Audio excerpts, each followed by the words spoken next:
Hi everybody, it's Jenny from the Missouri Star Quilt Company, and I have a fun project for you today. Take a look at this quilt. Isn't this great? First of all, this fabric is so vibrant and so beautiful, really pretty. This is an old quilt block called Goose Tracks, so that's what we're naming it, Goose Tracks. And it's actually made up of 2 blocks, and I'm going to show you how to make it. So to make this quilt, you're going to need 3 packages of 5-inch squares, and we have used Painterly Petals by Studio RK for Robert Kaufman. You're going to need 1.5 yards of background fabric, and we've used this nice white, and that includes the inner border. For your outer border, you're going to need 1 3/4 yards of fabric, and that's a nice 8-inch border. For your backing, you're going to need 4.5 yards of vertical seams or 2.25 yards of a 108. Our machine quilting pattern is posies. Also, if you decide to do the scalloped edge, you're going to need a scalloping tool, and we have used Scalloped Vines and Waves template by Quilt In a Day. And if you're going to cut bias binding, this bias ruler helps a lot, and it's the bias ruler by TQM Products. So what we're going to need is our 5-inch squares, and the first block is super easy. It's a big 4 patch, just like this.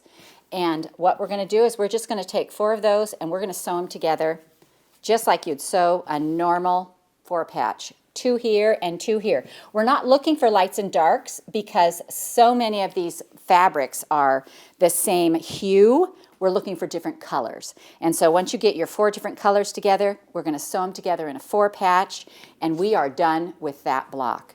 So this next block right here is also a 4 patch, but you can see it has a white square and a colored square that we leave alone. And then we have these 2 squares that we've put wonky goose feet on. Now, a lot of goose feet, they're, the normal pattern would be like a little snowball right here and a snowball right here, but we wanted to change it up a little bit. So to do this, what I did was I cut my background into 5-inch squares, and then for each foot, goose foot, if you will, I'm going to cut these in half like this, so we just have a 2.5 by a 5-inch rectangle, and that's going to help make our feet. So let's go ahead and make 2 of those so I can show you how to make the block. So I'm going to cut these in half. And then I'm going to get two blocks that I want for my feet, and I think I'll go with these 2 right here. Now, to make a wonky leg or a wonky foot, if you will, for this goose foot block, what we're going to do is we're going to find the center of our block right here, and we're just going to finger press that a little bit so it makes a little pleat so we can see where the center is, because we want our side piece right here to go over the center. We want it to cover that so that when we fold it back, it will cover the whole corner and it will cross over that middle line. So let's go to the sewing machine, and what I'm going to do with this is I'm just going to chain piece these. So I'm going to go ahead and crease both of these, and then I'm going to do the same side on both of these at the sewing machine. So let's come over here and do that. Now when we put these legs on, these feet, I keep calling them legs because it's part of the wonky star that I love to do. You can actually anchor them at any position. So you can do a short foot like this, you can do a long foot like this. Because I am a rote sewer, mine all seem to end up in about the same place. So you'll notice there's not a lot of big difference in my goose feet. They're pretty much the same. But you can do yours however you want. So what I'm going to do is I'm just going to sew 1/4 inch down the side of this one, and then I'm going to bring this one over and add the piece to the same side. So here we go. All right, so now what I'm going to do is I'm going to go ahead and cut these apart, and we're going to press these back. And I'm going to make sure my iron's good and hot, and I'm just going to go ahead and finger press this to make sure it's covering this corner right here. That's what I want to look for first. Before you cut anything, make sure it's covering that corner. And then we're going to go ahead and press it back like this. Just go ahead and lay that nice and flat, press that back. And then what I'm going to do is I'm going to turn this over, and my square is going to be the pattern for this. So I'm going to lay my ruler right along the edge like this, trim this off, turn it, and trim the top as well. And I'm going to do this to both blocks. And remember, your square becomes your pattern. You want everything to stay square. And so then we have 1 goose leg one goose foot on either side. So then what we're going to do is we're going to come over and we're going to do the same thing to the other side, making sure that it crosses over this point right here. And the reason we do that is because we want to hang on to these points up here in the middle. And we'll do the same thing on this one. And we'll just chain piece them right down the side. All right, so 1/4 inch. Actually, it doesn't matter. The 1/4 inch does not matter at all on this because it doesn't match up to anything. So if you find that you're, maybe you want a little longer leg and you sew it 1/8 inch, nobody's going to die over that. There will be nobody dying in the quilt room today over that seam allowance. I like to tell you guys when things matter, and when a 1/4 inch doesn't matter, it doesn't matter. All right, so now what we're going to do here is we're going to go ahead and trim these up just like the other one, using our square as our pattern. Just like this. And trim these off both sides. And then this secondary block right here also goes together like a 4-patch. So you need a white block and you need a print block. And what we're going to do is we're going to put our white block here, and we're going to put our legs here and our legs here. So your legs, your feet are always going to touch, or your toes are always going to touch the feet. That's a better way to put it maybe. And then this color is going to come over here, and this makes your secondary block. So just like the first one, we're going to lay our blocks together like this and like this, and I'm going to sew a 1/4 inch, and now that 1/4 inch matters. 1/4 inch down this one and a 1/4 inch down this one, and we're going to leave those connected in the middle, and that will help us when we go to put our 4-patch together. So we're going to go ahead and sew down the side of this. And the reason the 1/4 inch matters now is because now we're adding more blocks to it, and we want it to line up and stay nice and square. All right, so now I've sewn these two together, and they should, as we open them up, they should be able to just, they should be in the right position so that they can be sewn right together. So they are. We're going to flip this over this way. And now these middle seams right here, this matters, and so you want to make sure that one seam is going one direction and one seam is going the other. That's nesting your seams, and that way it'll keep that point right there nice and sharp. So we're going to lay these on here. Go ahead and sew a 1/4 inch down the side. And I'm just going to feel, I like to feel with my fingers, make sure that there's no fabric in between. So right across there. If you're beginning, this is a great beginner quilt by the way, but if you want to pin that, feel free to do that. I'm not a big pinner, but we all start somewhere. All right, so now this is our block. Look how cool that is. And I'm just going to press this out. And then you're going to take 4 of these and sew together to make our big block.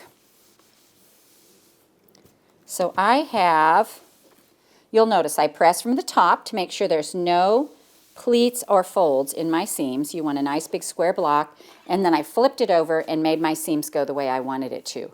Now nobody's ever going to look inside your quilt, so don't worry too much about the pressing, but that's what we want to do. So when we put our big block together like this, what we're going to do is we're going to put these opposite corners. So we're going to have 2 geese opposite like this, and we're going to put these together like this. And so that just makes a giant 4-patch. So let's go ahead and sew that together.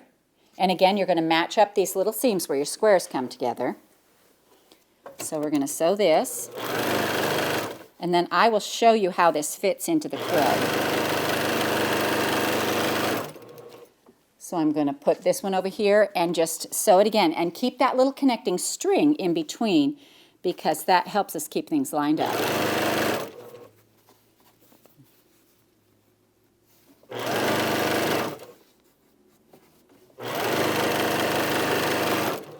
Now always look before you sew. So we're going to open these up and make sure that they are indeed going the right direction, and they are. This is opposite.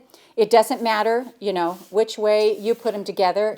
It's going to work out the same no matter what. And so we're just going to fold this over and put this here. And so right down the side. Now every one of these seams you want to match up.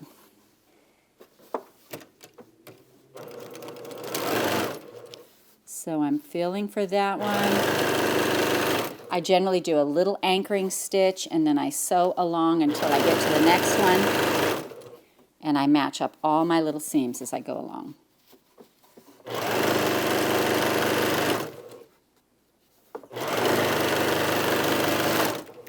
All right, so let's press this.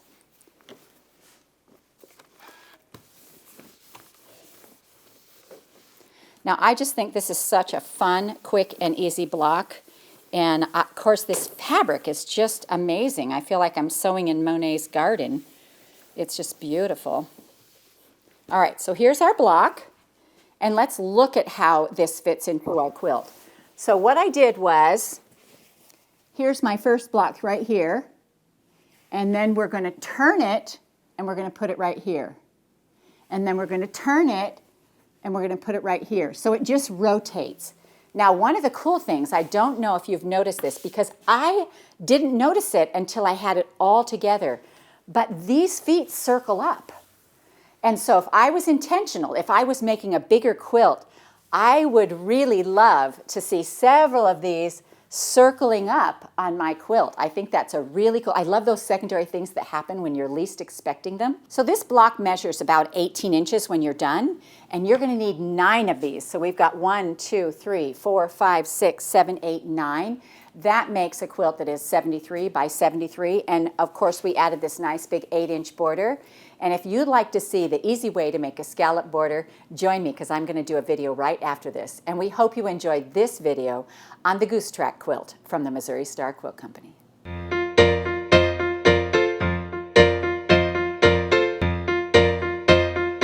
So I just wanted to take a minute and show you how to make this cool scallop border. This is such a great look on a simple quilt. Anytime you have something simple, it can really make a quilt ooh-ah when you add a scallop border. So there are lots of scallop tools out there, and tools are made for different brains, and you just want to make sure that you get one that makes sense to your brain. So the one I happen to like is called Scallop Vines and Waves, and it's a template by Quilt In a Day. And one of the reasons I love it is because it comes with this book right here. And in this book, it gives you the measurements. So if your quilt is 60 by 70, it will tell you you can get 5, 6-inch scallops, or, you know, whatever it is that works. And then you can take this ruler right here, and if you need a 7-inch scallop, the measurement is on here. And I will show you more how to do that in just a minute. And so the other thing you're going to need anytime you do a scallop edge is you're going to need some bias binding. Now, bias binding means that it's cut on the 45, and people always get really nervous about the bias binding. They're more nervous about the bias binding than they are about actually cutting the quilt. So number 1, finish your quilt, put your borders on, send it to get it quilted first. Do not cut your scallops and take it to your long armor, or she'll probably never quilt for you again. So you finish your quilt, put your border on, send it to get it quilted, and then you'll cut your scallops. But it's not the scallops that bother people, it's this bias binding. So I'm going to show you an easy way to do that, and I'm going to show you on a 1/2 yard of fabric, and then we will come back to this and I will show you how to put that on. So the way I do it is I take a 1/2 yard of fabric just like this, and I open it up, and I open it up long. So you're going to go ahead and open it up long like this. So a 1/2 yard, 18 inches, open it up long. Then I like to use this kind of a ruler. So this is a bias binding ruler, and it conveniently folds in half so that you can store it easier, because anything that's long like this, you'll notice in a sewing room, tends to kind of break pretty easily. But what you're going to do is you're just going to lock this in on the top and the bottom like this. So the ends of this ruler are already at a 45, and you'll notice they have little 2-inch lines all the way across here so that you can measure whatever size binding you like. I like 2.5, and so what I'm going to do here is I'm just going to lay mine on here like this, right where it starts, the closest place I can match it up to the edge where it goes flush along both sides. And then I'm going to cut this like this. And I'm going to reserve this piece because I can cut pieces all the way along the side of this. But I want to get this first cut started. Now for me, I'm left-handed. The easiest way for me to do this is the opposite way. And so I'm going to flip this around, and I'm going to keep my ruler so that it goes straight along the top, straight along the bottom. And you'll notice I'm not taking one long swath on it. I'm going a little bit, and I'm making sure that I stay lined up on the edge.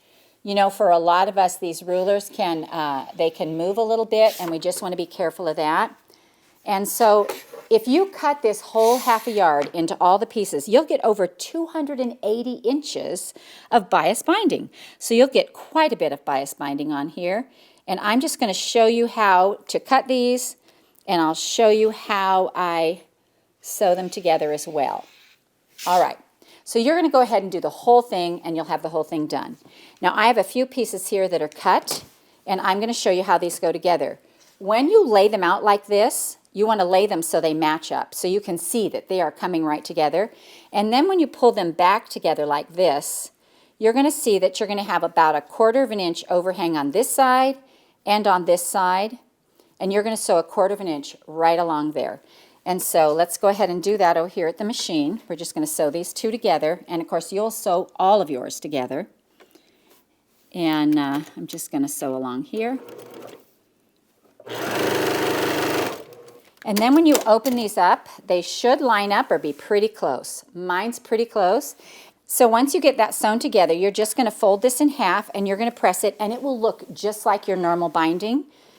But as you see, it will have that give to it. And that's what you're looking for with bias binding. Anytime you go around a curve, you need that bias. So let's take a look at the quilt and how we made our scalloped edge. So this little quilt here is in 3 stages of work. And the first one is that you're going to find, with the size of your quilt, what size scallop you're going to need. I believe my scallops are 7. And so generally what I do is I put a little piece of tape where my scallops start and stop to remind me. I took that off because, you know, I wanted you guys to be able to see the whole ruler.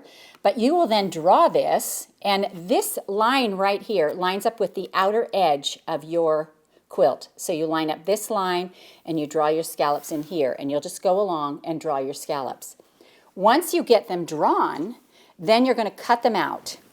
And I know people who do this both ways. Some people actually sew the scallop right on before they cut it, and some cut it out. All right, so we're just going to go ahead and cut this and go up and down, follow the scalloped edge, the line. I could use a rotary cutter, but I'm a lot more comfortable using the scissors because it goes out and in and out and in. Now I am cutting all the way to where I have actually sewn on this bias binding. And let me get right in here. There we go. So now you can see this is all cut. It's ready for me to add my bias binding, and I'm just going to add it by sewing it on here. Now the tricky part is this, where it goes in here, just like, you know, this little part. Everybody gets freaked out about this little part.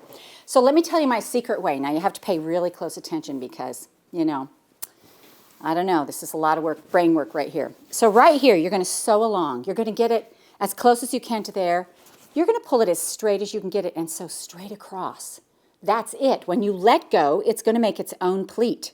And so don't stress about that part. There's no little pleating on the back. There's none of that. You're just going to pull it as straight as you can get it. So let's go ahead and add some of this on here, and I will show you how I do this.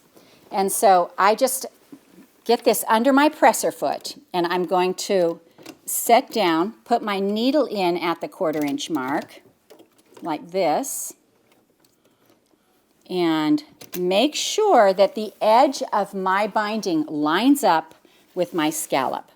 And so I'm just going to sew up here like this, keep the foot of my machine along that edge,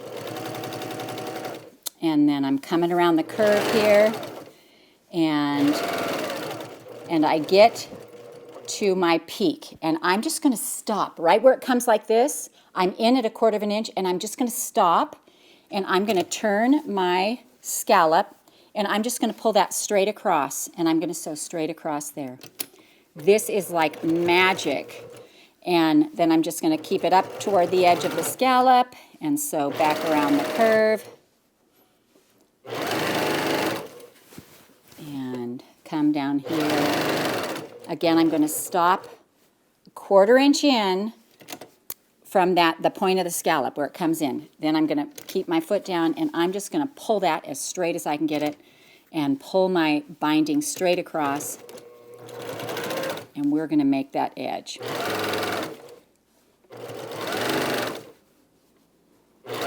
People are so scared of that little place in there, and it's just like, nope, just pull it straight across.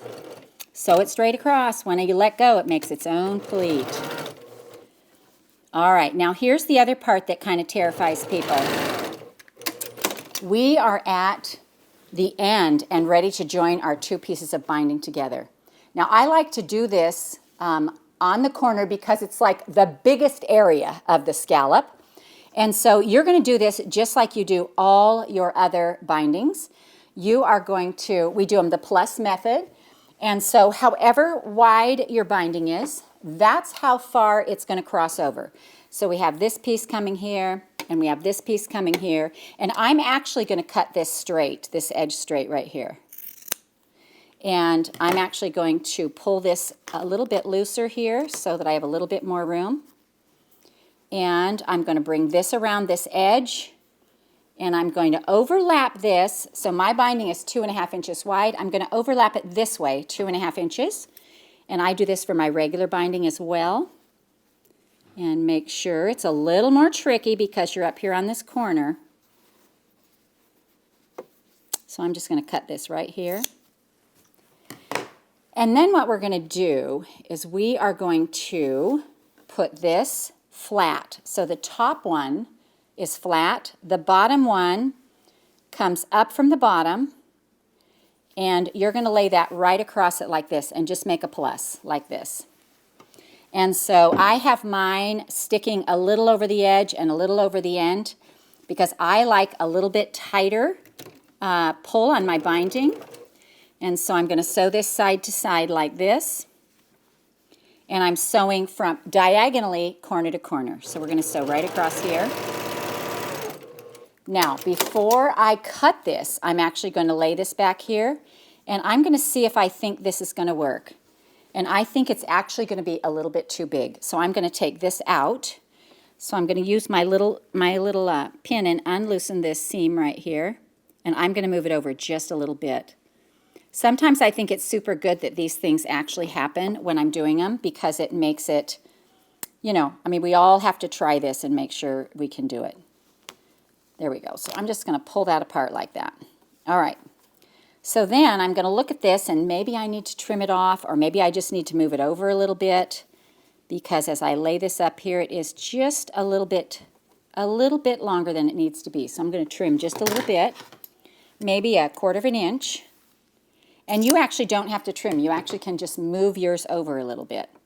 So then again, we're going to do the same thing. We're going to open this up, lay this one across. This one comes up from the bottom. And hopefully this time it'll be just perfect. So we're going to look at this now. And you kind of have to, you know, get a good handle on your quilt up here to make sure that it gets in under that needle well. All right, so then take a few stitches, stop, and then we're going to straighten this out, and we're going to sew corner to corner on this edge. I'm lining it where my 2 pieces come together. I'm lining up on my diagonal seam tape. All right, so hopefully this one will be just perfect.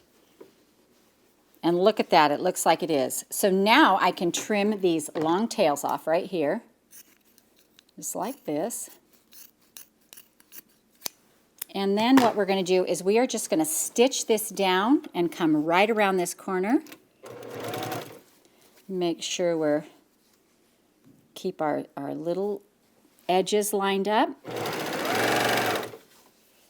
And come around here. here, just keep going around this corner. And then we'll just be able to stitch this down. All right, so now I'm back to where I started with my stitching. And you can see that just like this, we're going to fold this over and we're going to stitch this down. Now, right over here, where I started, where I cut these, on all the other ones, I've already done it, but I want to show you, on this piece right here, I'm going to cut into that V, just like this. And it just releases that fabric a little bit and gives it a little more give. And so don't cut across your stitches, but just cut the thick part of that fabric, like this. And then we are going to stitch that up. So a couple of things about binding a quilt. Whatever color your binding is, that's the color thread you want to use, because that will hide the best. And I use like an 8 or 9 between needle. I like a little short needle to bind with. I'm going to cut my thread here. I also, these little needle threaders save me hours of time. If you don't have one, find one that works for you, and I'm telling you, you pull it out, the little thread is through there. You don't actually even have to see, which I have a hard time at as I get older. It gets worse and worse. And so what we're going to do now is we're just going to tie a knot in this. I like a single thread binding. And so what I'm going to do is I'm just going to bring this down to the end, and I'm going to tie a knot just in one. And the way I do that is I just lay it on my finger at an angle and come back and cross it like this so it crosses over. I'll do that again. So it crosses over like this, and then I'm just going to roll it with my thumb and just pull it straight. So I make a little knot like that. And then we're going to sew this on by hand. We've sewn the front part on my machine. We brought it around to the back. And I'm going to take my knot and I'm just going to put it in under the lip of my binding, just like this. And then I'm just going to fold this down right here. And any little strings that are there, anything like that, you can just tuck up under. And so I'm just going to go across here. So right where my fold is, right where my thread comes out, I go straight down there and I come over here, just about a 1/4 inch. Going to tuck that thread under there. So right where I came out, straight back in and come out 1/4 inch later, just like this. And we'll follow this all the way around and finish this off. And it's just that easy to do the binding on a scallop quilt. It's the same as any other quilt that you're doing. You just have to do it on the 45 with a bias so it has some give. And anytime, if you do a circle quilt, if you round your corners or anything like that, you're always going to need that little bit of give on a binding, on your binding. And so I hope this helps you not be afraid of binding. You know, the key things, find a tool that works for you. You know, don't be afraid to cut the bias binding, and we can get, 280 inches out of a 1/2 yard, so that's kind of cool. Oh, right here, look up, see I have this big area right here that I need to trim off a little bit. So I'm just going to trim that off. And just roll with it. And this part right here, if this part worries you, just remember, you're just going to pull that straight, sew it straight across. And whether you're binding it, whether you're sewing it on or anything, it's still just straight across, because when you let it go, it's going to make its own pleat. It doesn't matter how deep your scallop is. It doesn't matter how shallow it is, because this is kind of a little shallow scallop. But it just works. So pull it straight and sew it across. And I hope this helps you to make a very simple quilt. Ooh-ah. And if you want to bind it, I hope you take a chance. So thanks for watching. We hope you enjoyed watching this video. If you are not already part of the Missouri Star Quilt family, you can hit the subscribe button below so you won't miss a thing. And if you click that bell, it'll notify you every time a new tutorial comes out. See you next Friday.